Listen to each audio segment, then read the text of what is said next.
how binding are Attorney General's opinions? Are they binding until proven otherwise in court, or? You know, they're not binding like a court opinion would be, but they're typically pretty good guidance. I rely on them a lot when you're not going to get something from the statute that you need to interpret. I think they're a good source to go to, but you're right, they're not the same as a court opinion.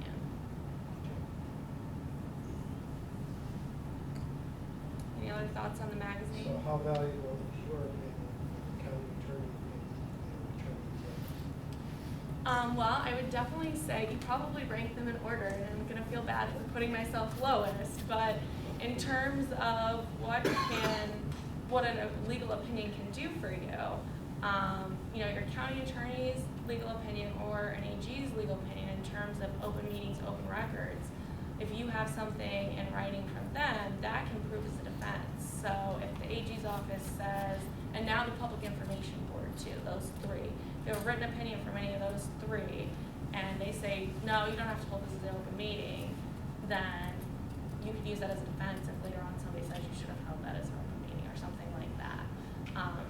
Same doesn't apply for my opinion. So that's part of the reason I'm always going to say talk to your county attorney. Talk to somebody at the Iowa Public Information Board.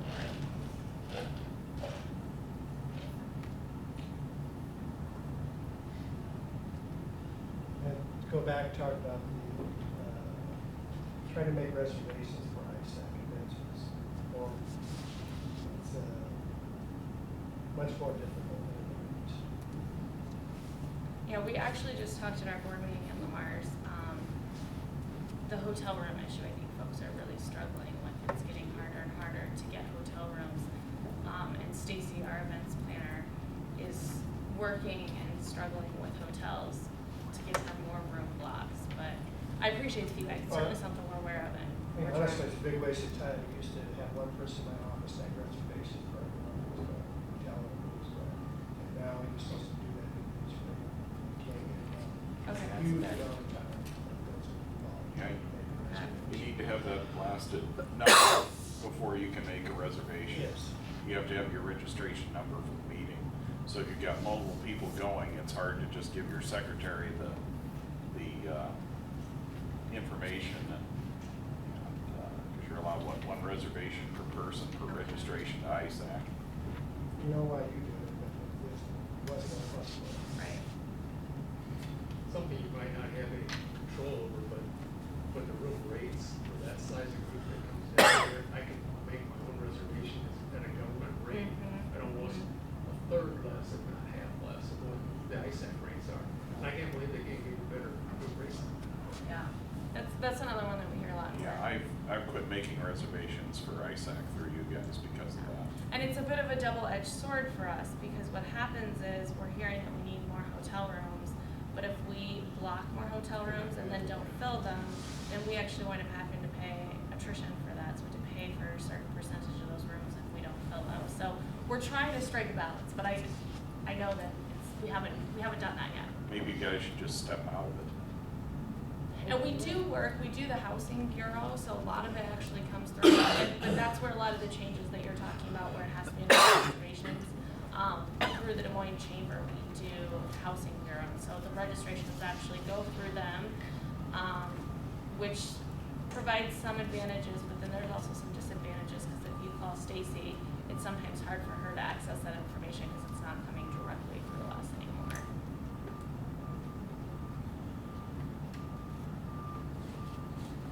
So we talked about the magazine. Are there other ways you like the emails during legislative session, like the district meetings online? How do you guys feel about webinars? Or do you prefer face-to-face meetings? Do you like webinar options? I know we've sort of gone back and forth. One year, I think the district meetings were held by webinar, and we didn't get great feedback. But maybe that's kind of changing as people are getting more comfortable with that. Webinar options are all right. I've been doing more of them and getting more comfortable with that format as well. Okay. And it's nice, it saves me 6 hours of driving. Right, right.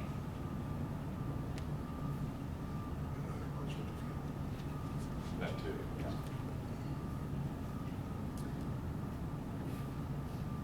What about social media? I mean, are you guys looking at the Twitter, the Facebook, any of those things? Is that a helpful way to get info out? No. That's Yeah. There's our chief of Twitter. Smoke signals, got it. Larry's the chief of Twitter, George is the chief of Facebook. That's right. I think it's important to push the information if it's an important topic, rather than say it's on, you know, expect people to constantly go look at the website for updated stuff. If it's a hot topic, it's important to push it, rather than, because most of the time, the last thing you think about doing is, well, I think I'll go visit a website today and see what to do. You can push a link out and say, this is on our website. You might have to teach people to, what do they call it on Facebook, where when something's updated, you get a flash on a track, or I forget what it's called. What's that? I'll explain it to you after the meeting.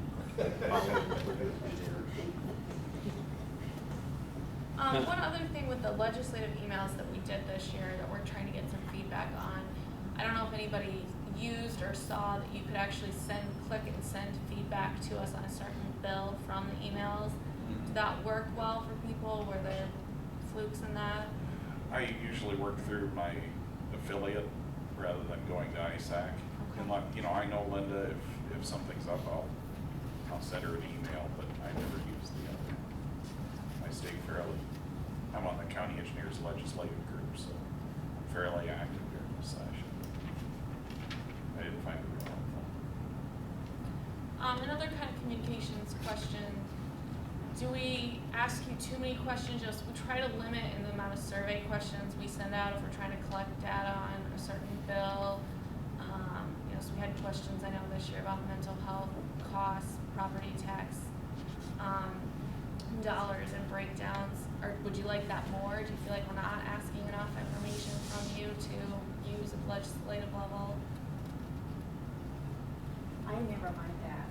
I mean, if we have information we can use or the legislators can use, I think we need to give it to you. Okay. We do that a lot as assessors. I think it's been helpful in decision making. Engineers do it a lot too. It's appreciated if you say it takes 5 minutes to do the survey, that it really takes 5 minutes, so. You get some of these that says it takes 5 minutes, and 45 Half hour minutes later, later. still.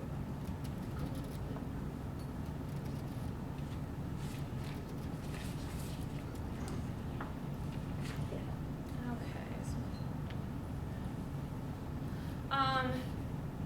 Conferences, meetings, we've talked about registration, but how do you feel about conferences and meetings in general?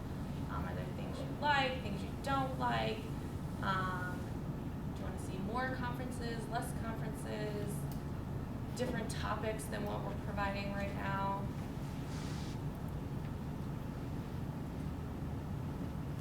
The November conference scheduling has really been a pain here the last couple of years because you keep falling on top of the county engineers meeting this year we've got a better than a 2-week separation. But I mean, I've been in one week and the other the next. And it's not the county engineers meeting moving, it's always ISAC. So I don't know if it's looking further out at that November meeting, because I know you're dodging holidays, but that one has been more and more of a challenge to.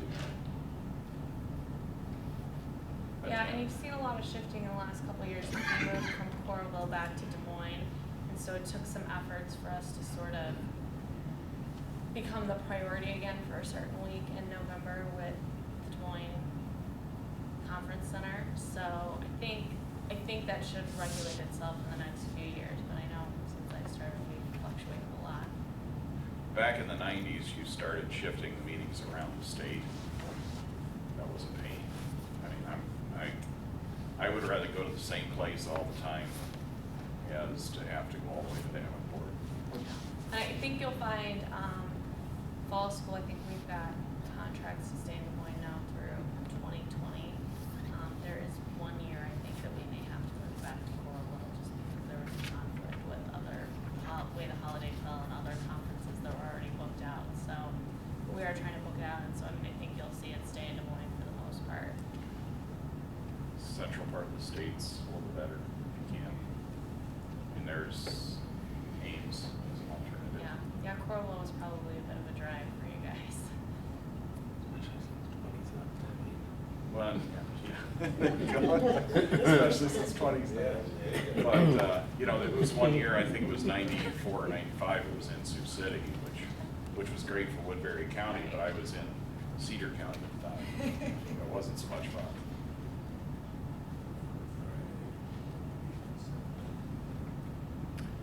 Any other While you're feedback talking on- about conferences, Yeah. some of the affiliates don't meet all 3 days. It'd be nice if we could get some uniformity in that schedule. You know, I never know which 3-day block to reserve for hotel, because one year the county engineers will be Thursday and Friday, the next year they'll be Wednesday and Thursday. And I would like to see one or the other as you guys consider that conference scheduling. I think we're flexible enough with a 1.5-day program, but again, it would be nice to have some oversight on that so we're a little more predictable. What about County Day at the Capitol? People like the way it was set up this year with spring school. Do they like the idea of County Day at the Capitol? I had conflicts where I couldn't get to the Capitol. So we schedule our meetings then too. How it worked for people in general. I don't generally find it as valuable as going there on my own, because the legislators kind of get deluged. I think they hide more when we go in this big group. They just sneak up to get lunch and then.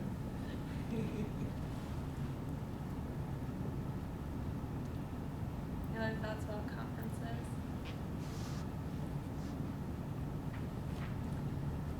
Well, we've talked about some of this in the context of the other items, but I just kind of generally wanted to ask, are there things that you think overall that ISAC could do to improve as an organization? We're certainly open to new ideas sometimes. You know, just because we're sitting there thinking about things, it may not be the same things that you're hoping to see from us. Best practices on technology. We really like to look at the best practices, especially the technology that other counties are using. I think there used to be some best practices in the magazine at one time, didn't there? Well, the technology section was a little richer too than it is now. You know, like our board's now got iPads and they're doing their weekly packet that way. Even the boss is there. And, you know, that saved deputies trotting around with a package. I don't know how many other counties are doing that, but from what I heard, they were one of the first ones to adopt that. You know, there's about 1,000 different video conferencing systems out there. I'd like to know what people really like that's cheap. Because every trip you don't go to Des Moines or go to the other side of the state, you're saving productivity and fuel. And we've struggled with a couple of different ones that you have to find one that's universally simple, that about anybody's technology will work on. Because many of them, you gotta have broadband in order to participate. You gotta have the latest Windows 7. I've been doing a lot of on the GoToMeeting lately, but that requires a subscription. Okay. Is it possible for ISAC to have a subscription that affiliate groups could utilize? I don't know how the subscription works. Yeah, I don't know the answer to that I either. think the Service Get it. Bureau has one, and as long as Steve sets it up, we're able to get onto that. Right, yeah, I But there's know other ISAC times- does go-to meetings sometimes too, but I don't know if there's a way that we could let counties use that account. Yeah, to- we had a district. Get one username, one login for your license, so unless you're willing to set up a generic that you'll share to allow anyone to schedule, and then you're limited with that license as to how many, you've gotta be careful about how many meetings are going on at the same time. Okay.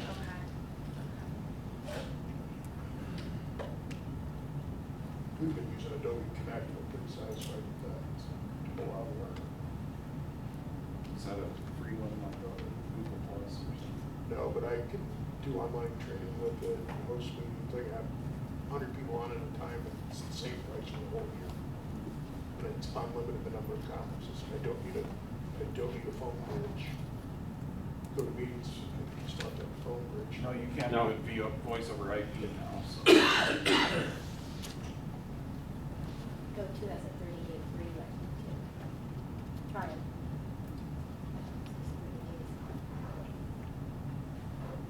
They'd probably take your credit card to sign you up.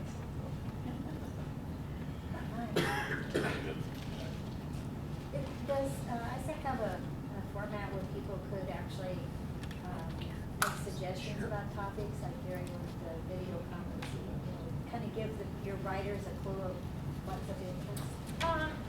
I always say feel free to contact me if you want to see something in legal briefs. Probably if it's something more general. Rachel Bennett, I'm sorry, she got married previously, Rachel Bicego, now Rachel Bennett.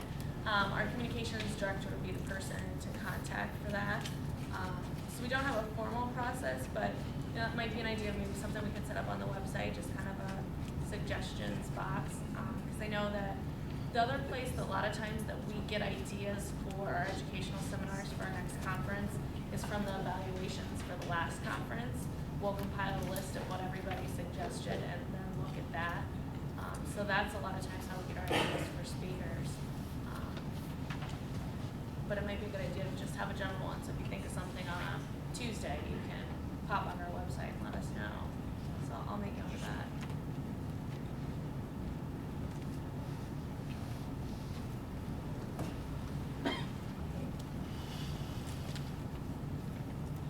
My only other question is kind of a little bit more about the county, just to learn some things about you guys.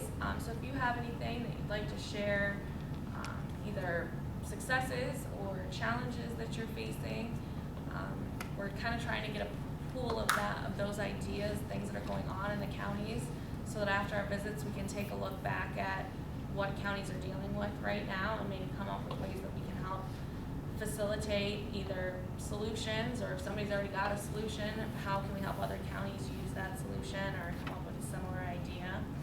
So if there's anything, challenge or successes that you'd like to share, we're certainly interested in those. We, like probably every county in the state, are declining the number of people that are willing to volunteer in fire and EMS. It's impacting our ability to deliver services. Long wait times for people to get help.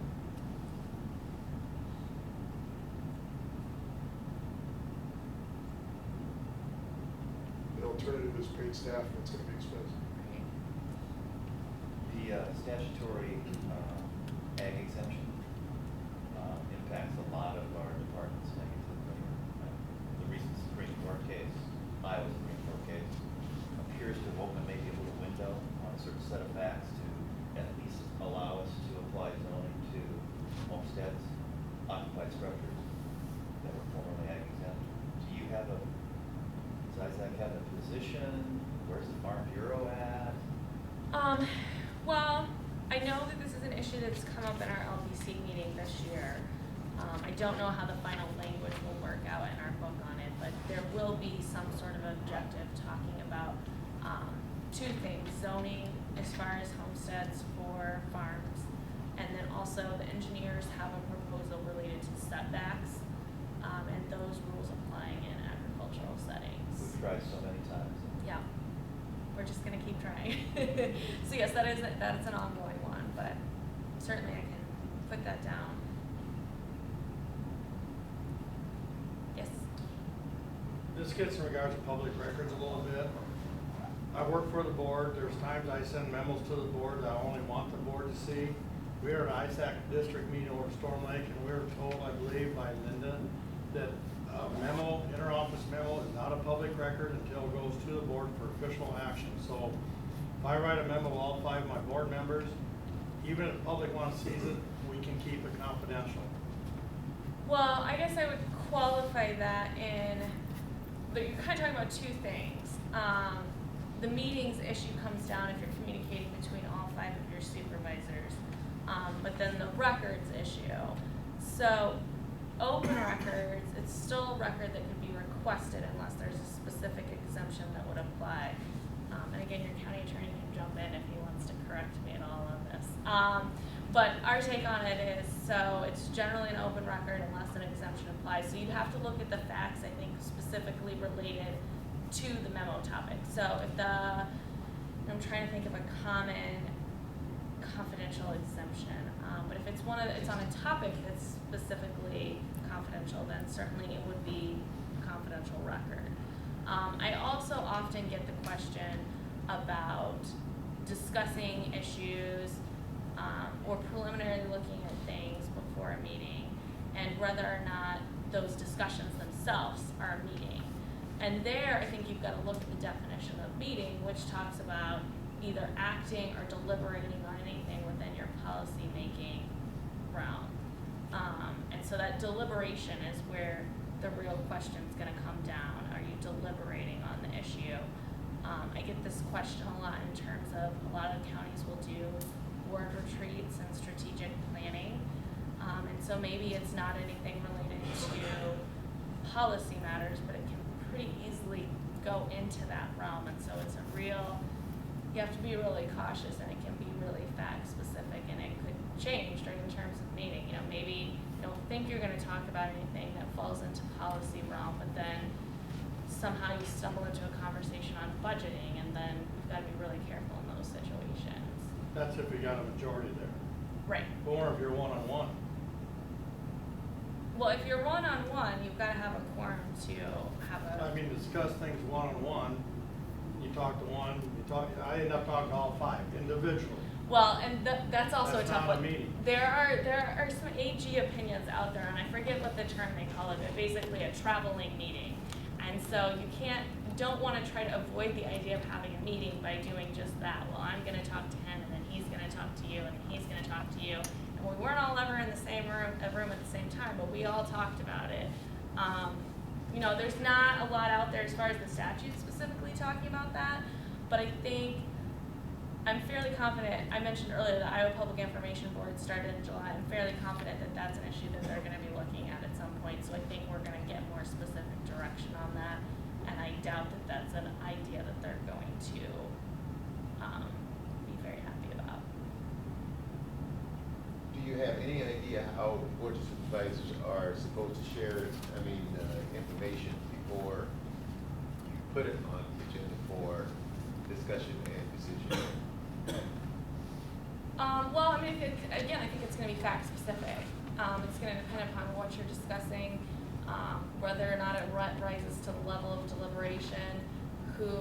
Is it something that you're going to have to take action on? It's really hard to just give blanket rules in those situations, which I know makes it hard because you guys need to do something and then you've got to call your county attorney. Our board has been quite active in economic development within the last 4 to 5 years, and we are dealing with a number of situations that might be bringing industrial development into Woodbury County. The recent one that I was quite involved in initially was working with CF Industries and bringing their development into Woodbury County, which is $1.7 billion. Somehow we needed to communicate that, or I did anyway, with individual board members before that became an item on the agenda for discussion and decision making. And if you're saying that we have a problem in doing this when we're working to achieve something of this caliber, we'll probably never see anything like that again in Woodbury County, but we will be working on smaller projects of this type. How do you share that information with your colleagues on where we stand in negotiations with companies that are interested in coming into this county? I think that particular topic, and again, I'm going to look at Josh, and you can jump in here, but I think that particular topic can sometimes be handled there. I'm not looking at the code, but there are provisions that talk about, if you're buying or selling property, and I think there may even be some references to economic development. Now, it's going to be narrow, and you're going to have to make sure that you're complying with those, but there are, for that particular kind of topic, there are particular situations where you can have confidential records or closed meetings on the topic. Josh, would you agree with this? Yeah, there is an exception that's related to economic development. It's been a while since I've looked at that. I think it's pretty narrow. Yeah. that there is that would cover. So again, that's a perfect example of why, you know, one time it might be okay and one time it's not, and you've really got to look at the topic behind what you need to talk about. And so that's a situation where you probably could handle the situation, because the rules look at some of those exemptions are designed. They understand that if you have to publicly announce some sort of economic development deal, that might harm the deal either on one side for the county's side or on the business's side.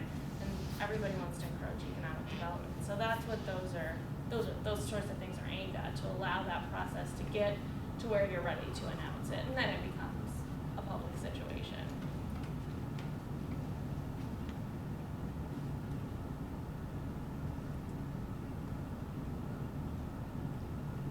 Well, we've got a few minutes left if anybody has other questions or comments or anything. Yes. Do you foresee any changes to the TIF laws? Every year, they try to change the laws.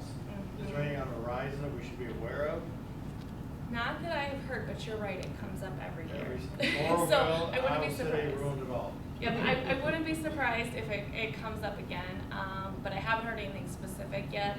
I think we have a pretty general statement on it in our book, so we can respond if we need to. Our perspective on it generally is if there's gonna be changes, we wanna see counties have more participation in the process. So that's kind of our stance on it. If it's something that allows counties to vote at various steps in the process, then we like that. Otherwise, you have to look at the specific bill to see whether or not it's something that we'd be involved with, but I wouldn't be surprised if we see it again. One more question. Yeah, absolutely. Horse and buggy days, that's why we have 99 counties. We're in a new era in this world. Has there been any thought of combining counties? Well, we see that every year too. It usually doesn't go very far, but it seems like there's a bill, or at least the idea of a bill every year on that.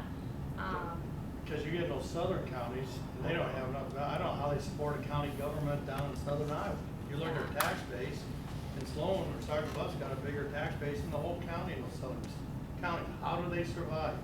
And ISAC's stance on that is, you know, that we're in favor of the counties and we support the idea of the local control. But I think what you'll see more than a bill forcing counties to merge, I wouldn't be surprised if we don't see more bills like what happened with mental health and the idea of regionalizing different services and processes. I think we're gonna see more of those ideas out there. But you know, the thing about that is the whole county engineers holding dual counties was designed to address that very issue. Yet there's more dual county engineers north of I-80 than there are south of I-80. So there's a lot of, you know, we may not think they can get along, but somehow they feel it's important that they maintain their own identity down there. And there's pros and cons to the idea of sharing services and sharing staff. And in general, I think when the counties are making the choice to do those things, you tend to see positive results. When it's 2 counties or 3 counties getting together saying, no, we could work together on this project, or we could work together with this staff person. And those tend to be good results because it's counties really being innovative. But down there, they tend to last one election. That's about it. I think it's more difficult when it's coming from the state saying everybody has to do it and this is how you have to share those services. I think that becomes more problematic because counties are different and regions are different and you guys have different needs and should be able to make decisions that reflect those different needs. There are 2 public health agencies down there that are under the process of applying to become a district. But they'll be merging their services too. So that process has been set up with the legislature. Yep, and there's a lot of situations like that where even though it's not required, you can certainly merge and share departments and staff and some of those options. I think the option's good, but the mandate would cause a rebellion.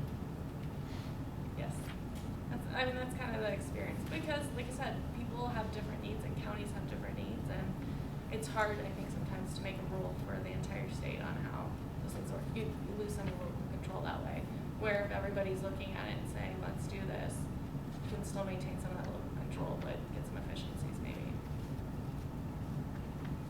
Yes? Just one more. Yeah, sure. Gary kind of hit it where these rural